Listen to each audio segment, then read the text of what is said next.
The Pacific Northwest is built on a lie, a beautiful, green, comforting lie that says the rain will always save you. The mountains of the Cascade Range are meant to be white, a fortress of frozen water, holding trillions of gallons in trust for the dry summer ahead.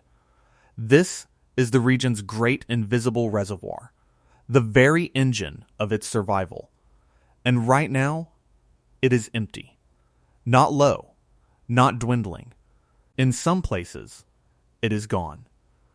As of May 2024, the snowpack in Washington's Olympic Basin was at 0% of normal. The Lower Columbia Basin, a river that defines the entire region, sat at just 15%. Statewide, the mountains held barely half the snow they should. A condition scientists have a name for. They call it a snow drought. This is the paradox that could break the entire Pacific Northwest. A drought caused not by a lack of water, but by its temperature. The precipitation came. It just came as rain. Warm, useless rain that rushed to the ocean in winter, leaving nothing behind for the long, hot, rainless summer when it's needed most. This is what a crisis looks like when the rain is not your savior. This is what it looks like when the rain becomes the enemy. The price of this failure will be counted in dying orchards and fallow fields and in the disappearance of a way of life. The cost could be billions. This isn't a forecast. It's an audit of a debt that has come due. This is what a drought looks like when the sky has betrayed you. What does a water crisis look like where you live? Let me know in the comments. We put hundreds of hours into documenting these stories, and many people who learn from them forget to subscribe. If this issue matters, take 1 second. It's the most powerful way to ensure these reports continue to be made. Let's begin. The entire water system of the Pacific Northwest, from the smallest stream to the mighty Columbia River, is designed around a single elegant process. Winter brings storms from the Pacific, which rise over the Cascade Mountains. As they rise, they cool, and the moisture falls. For generations, that moisture fell as snow. It accumulated from November to March, a vast, frozen asset piling up thousands of feet deep. April 1st is the traditional day of reckoning, the date of peak accumulation, when water managers across the region take their final measurements and calculate the water wealth of the coming year. From that day forward, the sun does the work. A slow, steady, predictable melt begins. The snow line creeps up the mountainsides day by day, releasing cool, clean water into alpine lakes and rivers precisely when the lowlands are at their driest. This meltwater feeds the Yakima, the Snake, the Willamette. It fills the reservoirs that supply the cities. It irrigates the farms that feed the country. It keeps the rivers cool enough for salmon to survive. The snowpack is not just part of the system. It is the system. A natural reservoir so vast and effective that it made the region's growth possible.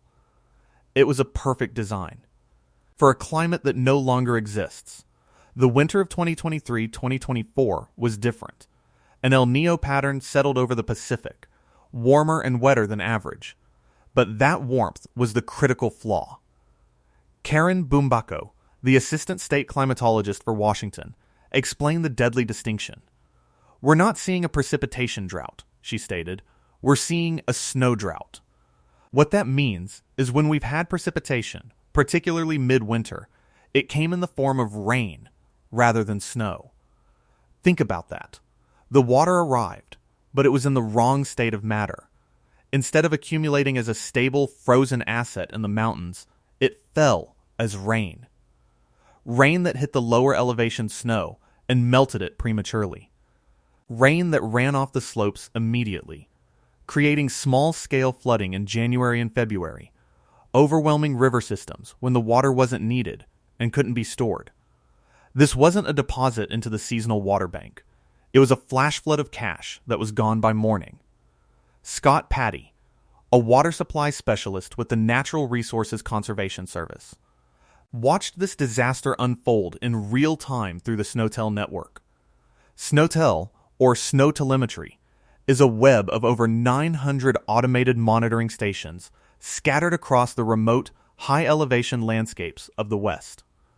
These stations are the Sentinels. They measure snow depth, water content, temperature, and precipitation, beaming the data back to scientists every hour. They are the egg of the mountains. And this year, the readings were a flat line. A normal year sees the graphs on their screens climbing steadily through the winter months. By April 1st, 2024, the day of peak snowpack, the statewide average in Washington stood at a catastrophic 63% of normal. For water managers, that number was a death sentence for the summer. It meant the invisible reservoir was already almost 40% empty before the first day of the high-demand season had even begun. Governor Jay Inslee didn't wait. On April 16th, he declared a statewide drought emergency. "We had a really warm winter," he said, his words stark and simple. "A lot of our mountains are either bare or very low on snow, and that is our reservoir for the summer." The declaration covered 12 watersheds. The formal water supply forecast released by the Washington State Department of Ecology on May 1st confirmed the fear. It predicted stream flows for the crucial summer period, from April to September, would be just 59% of normal. Some rivers would be far worse, falling below 50%. The system was broken. The engine had seized. The water that was supposed to arrive all summer long was already gone. To understand the consequences of this failure, you have to look at two different worlds. Two Washingtons, separated by a single mountain range, but living in completely different realities. The first world is Seattle, a city surrounded by water, defined by rain, and home to millions who see the drought as a distant headline. The city's water supply is drawn from the protected Cedar River and Tolt River watersheds. These are pristine, isolated reservoirs, managed exclusively from municipal water supply. Because of healthy reservoir levels from autumn rains, the city's water authority does not anticipate shortages for its direct customers. They encourage conservation, but it's a polite suggestion, not a desperate plea. For someone living in Seattle, the taps will run. The lawns may be a bit browner, but the crisis feels theoretical, something happening to other people. But travel just 60 miles east, over the spine of the Cascade Mountains, and you enter the second world. The Yakima Valley. Here, the drought is not theoretical. It is an existential threat. The Yakima Valley is one of the most productive agricultural regions on the planet. It's a $10 billion industry carved out of a high desert that receives less than 8 inches of rainfall a year. This valley is the reason Washington State is a global powerhouse in agriculture. Apples, cherries, a majority of the entire country's hop production.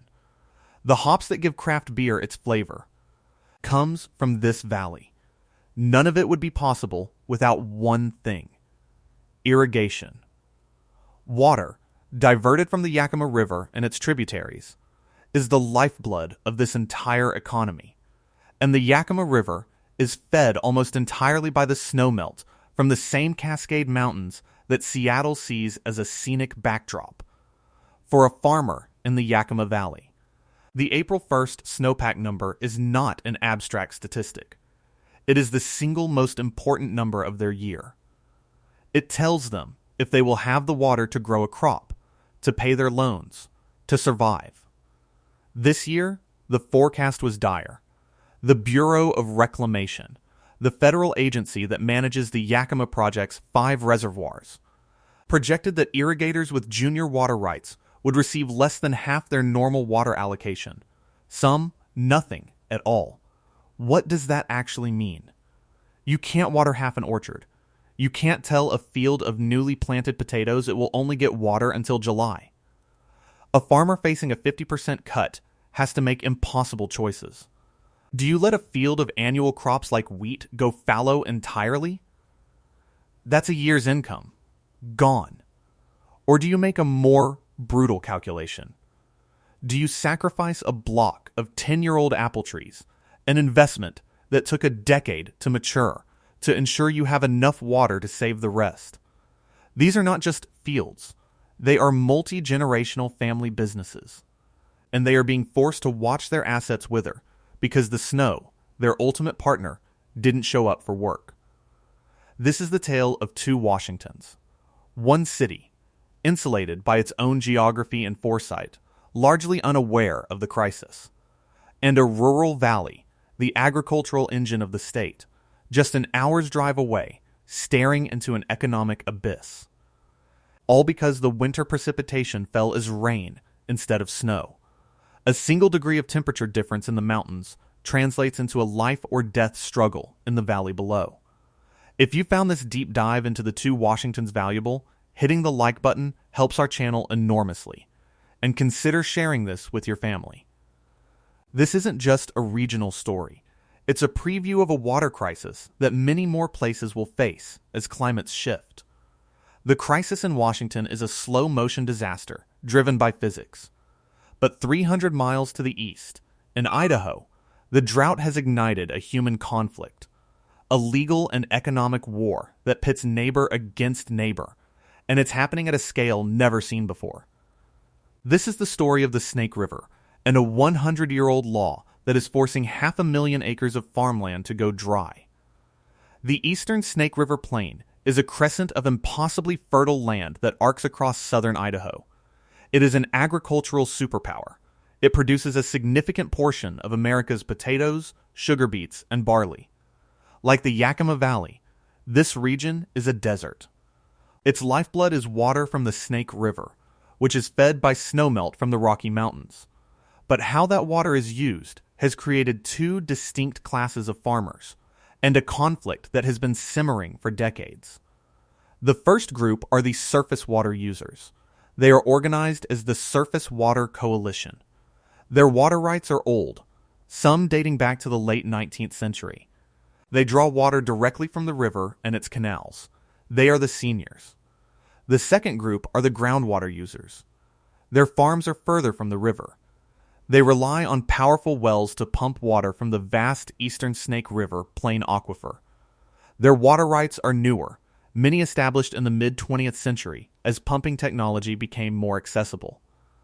They are the juniors, and they are all governed by a legal doctrine that is as unforgiving as the desert itself, prior appropriation. Or, more simply, first in time, first in right.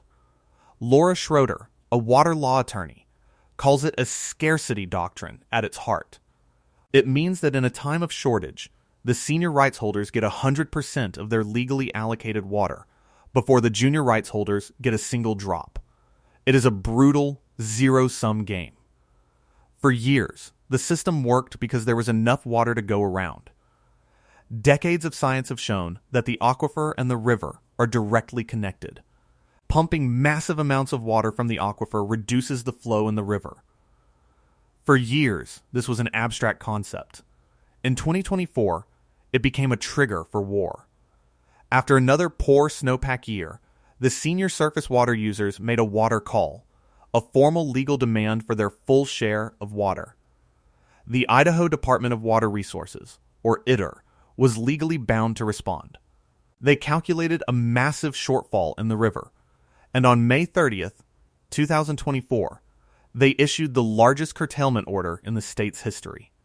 The order was sent to approximately 6,400 junior groundwater rights holders. It instructed them to shut off their pumps. Immediately, the order affected an estimated 500,000 acres of farmland. 500,000 acres. An area larger than the entire landmass of Houston, Texas. Overnight, thriving farms were told their primary asset, their access to water, was gone.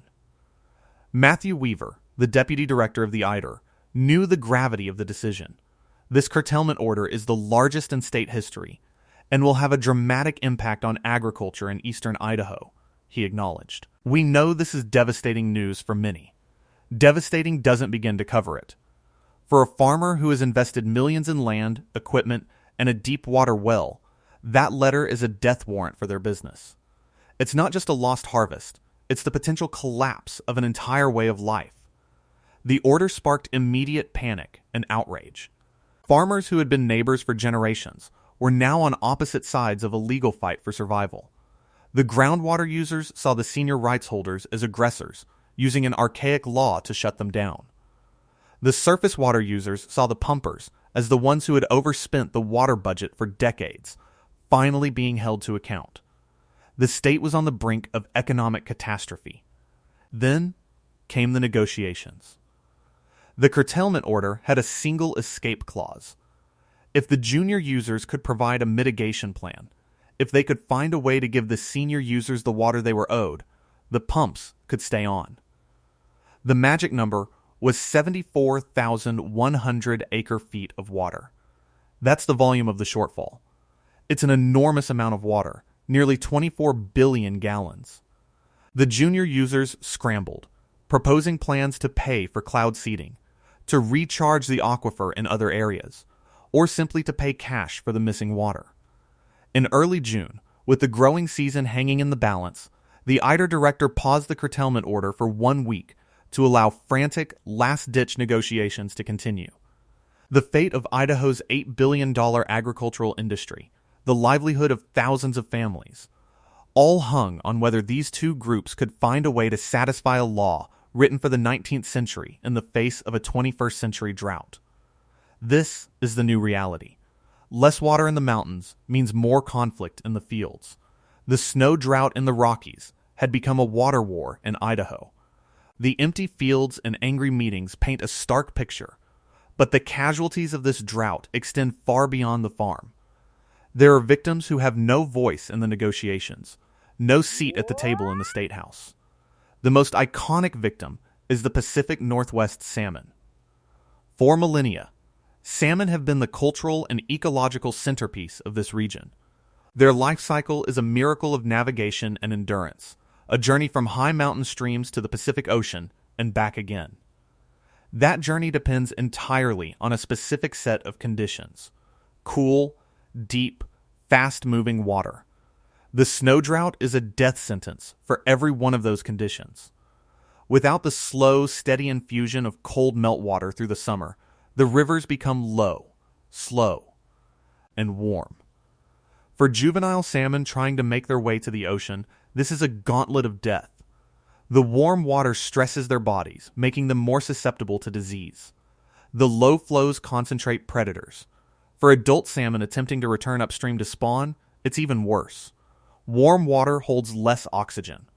A river that reaches 70 degrees Fahrenheit becomes a thermal barrier, a wall of suffocating heat that salmon cannot pass. They get stuck in the lower reaches of rivers, circling until they are exhausted and die before they can spawn. A single bad water year can wipe out an entire generation of a specific salmon run. What Washington, Oregon, and Idaho are facing is a potential ecological catastrophe layered on top of an economic one. The very symbol of the region's wild past is at risk of being cooked in its own rivers. This crisis is a mosaic of interconnected failures. The drought touches everything. In Oregon, while spring rains in the Willamette Valley offered a temporary reprieve, large areas of central and eastern Oregon remain in severe or extreme drought, according to the U.S. Drought Monitor. Farmers in the Klamath Basin, on the Oregon-California border, have been living this nightmare for years. A historic, multi-year drought that has desiccated farms and wildlife refuges alike. There are glimmers of what feels like hope. Meteorologists are watching the Pacific transition from the warm El Niño to a cooler La Niña pattern. A strong La Niña typically brings cooler, wetter winters to the Pacific Northwest. It could, in theory, deliver the epic snowpack needed to begin refilling the system in the winter of 2024-2025. It is a fragile hope, a prayer offered to the atmosphere. I know. I'm asking again. It might feel repetitive. But our team is small, and every single subscriber makes it possible for us to keep investigating these complex stories. If you've learned something from this report, please take a moment. It makes a world of difference. But even a record snow year won't solve the fundamental problem. One good year doesn't rewrite 2 decades of a warming trend. The 2024 snow drought is not an outlier. It is a preview. It is what the climate models have been projecting for years. A future with less snowpack, more rain, hotter summers, and more frequent, more intense droughts. The entire infrastructure of the West, the dams, the canals, the water laws, was built for a climate that is rapidly vanishing. The question is no longer if the system will be stressed. The question is, what happens when it breaks? What do you do when the invisible reservoir that sustained your civilization for a century simply fails to appear? The farmers in the Yakima Valley and the Snake River Plain are the first to feel the answer. They will not be the last. The lie of endless green, of perpetual rain, has been exposed. The Pacific Northwest is now face to face with its true climate, and the bill for a century